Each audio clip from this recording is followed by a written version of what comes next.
Wer nachts am Rhein spaziert, kann unverhofft Zeuge eines Liebesgeständnisses werden. Claudio. Oder so. Ich liebe dich.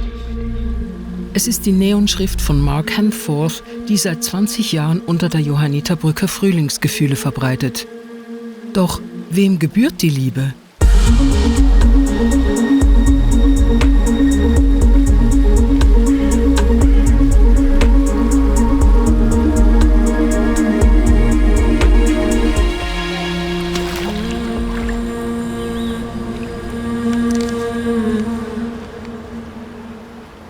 Im Sommer 2001 hat eine Kulturinitiative in St. Johann stattgefunden. Ein Quartier, das vor allem zu dieser Zeit noch sehr viel mehr bezeichnend war vom Durchgangsverkehr. Das Festival hat Lokalzeit geheissen und ist von 3 Kuratorinnen organisiert worden, wo es eigentlich darum gegangen ist, den verschiedenen Lebensformen, die in diesem Quartier zusammenkommen, Raum zu geben und darüber zu reflektieren auch. Sue Irian, Linda Kessens und Helen Hirsch laden Kunstschaffende ein, Werke für das Quartier zu entwickeln. Die Grenzen zwischen Kunst und Alltag verschwimmen, Lokalzeit wird zu einem vielschichtigen Happening, das St. Johann zur Bühne. Kunst im öffentlichen Raum hat ursprünglich ganz eine andere Funktion gehabt. Es war mehr Repräsentation eigentlich.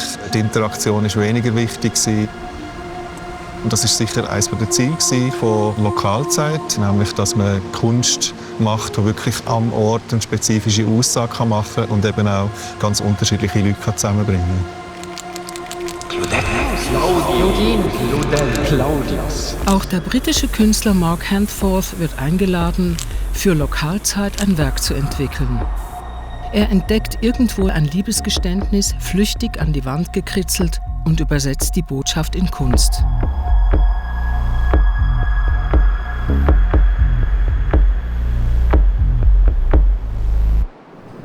Neonbeleuchtung, ne?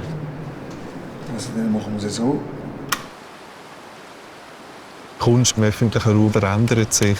In dem Fall ist es die Leuchtschrift halt nicht immer stabil, sondern irgendwann spielt sie einen Streich und der Name ist nicht mehr vollständig oder es fehlt ein Silber oder es fehlt ein ganzes Wort. Im Moment wissen wir nicht einmal, ob es Claudia oder der Claudio ist. Mark Hanforth wählt als Standort einen Brückenpfeiler in Ufernähe im Rhein. Der Pfeiler ist Teil der alten Johanniterbrücke von 1882.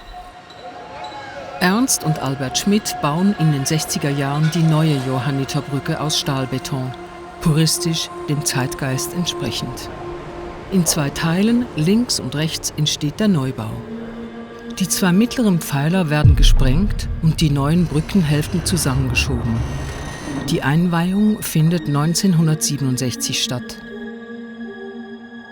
Claudia, ich liebe dich wird 2001 zunächst nur vorübergehend installiert. Ab 2002 hängt das Neonzeichen permanent unter der Brücke. Claudia, ich liebe dich. Oder so. 22:25 Uhr.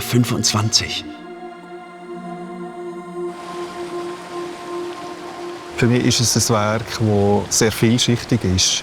Und es hat einen mehrfachen Twist, der für mich fast etwas Absurdes hat. Das Absurde liegt einerseits schon in dem Spruch, eine Liebesbotschaft. Und dann kommt «oder so» und noch eine Uhrzeit. Und dann kommt dazu, dass es eben den Transfer gibt von einem Ort zu einem anderen, von etwas, das jemand anderes kreiert hat und das dann in einer neuen Bedeutung aufgeht, an einem neuen Ort als Kunstwerk. Also der erste Teil funktioniert dann.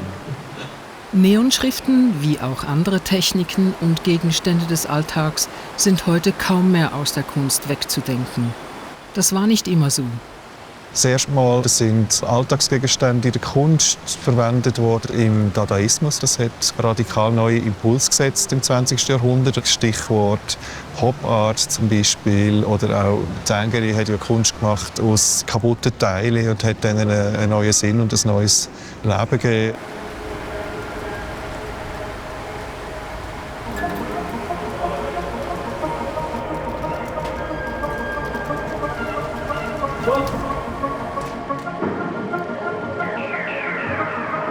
funktioniert alles, ja? Ja.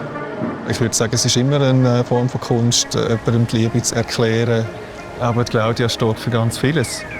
Sie steht auch für jede Liebeserklärung, die heute Nacht gemacht wird.